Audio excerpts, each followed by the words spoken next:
Hello, my name is Luke Bowman, and I'd like to talk to you all a little bit about triplets today. Now, I've talked in past videos about single strokes and double strokes.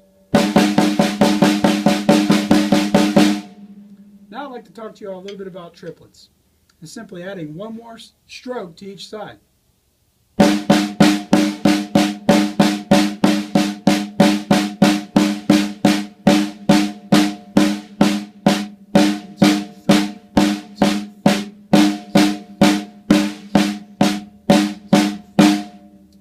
Now, I'd also like to incorporate a little bit of the molar technique. The molar technique helps you with your wrist motion and helps you to allow the stick to do all the work. Instead of trying to force something out with your arms and your wrists, let your fingers and your wrists do more of the work with this simple technique.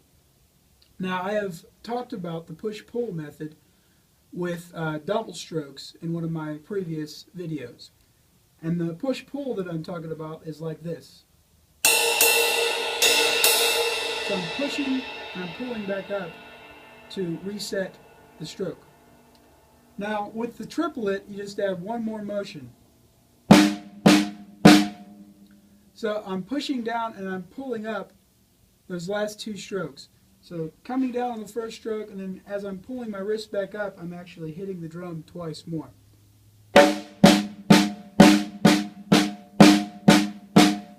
So I'm using the stick's inertia to actually complete the stroke.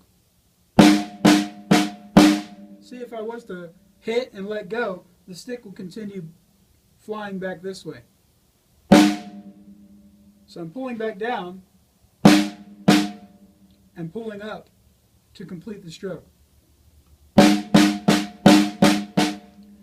Now, as you're learning this technique,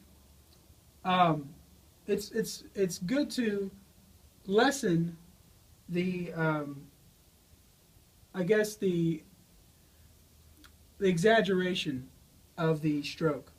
So eventually it looks more natural and feels more natural once it's in your muscle memory.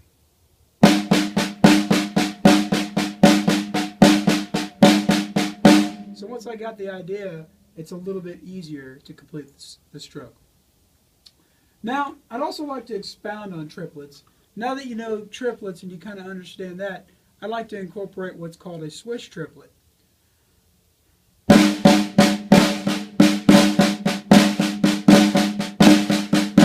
So you get that idea of this, you still have that feel of a triplet, but there's actually a couple more strokes involved. And that is a flam and left-right. And you can incorporate that back and forth between hands.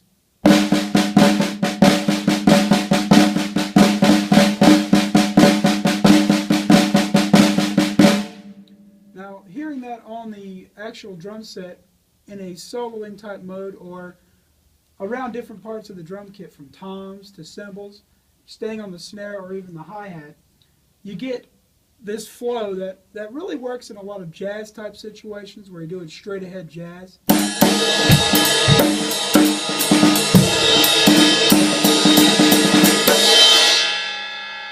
final stroke was the swish triplet.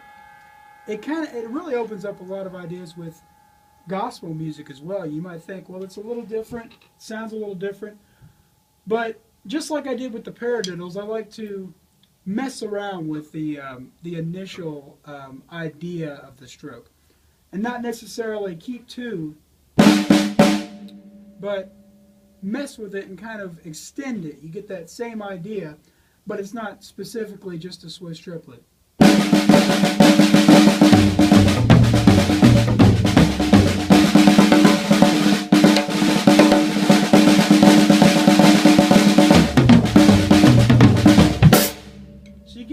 That kind of a jazzy gospel type feel. Now, in a gospel situation, it could sound a little more like this.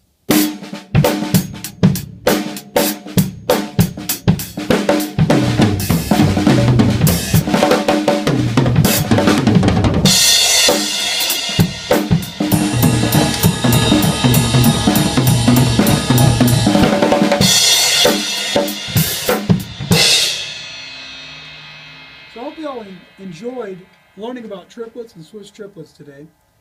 Incorporate them around your kit, and always remember to learn new styles of music. Learn any kind from country to jazz to Latin to fusion. They all help in making you a more well-rounded drummer. So thanks for watching today, and I hope you all enjoyed this.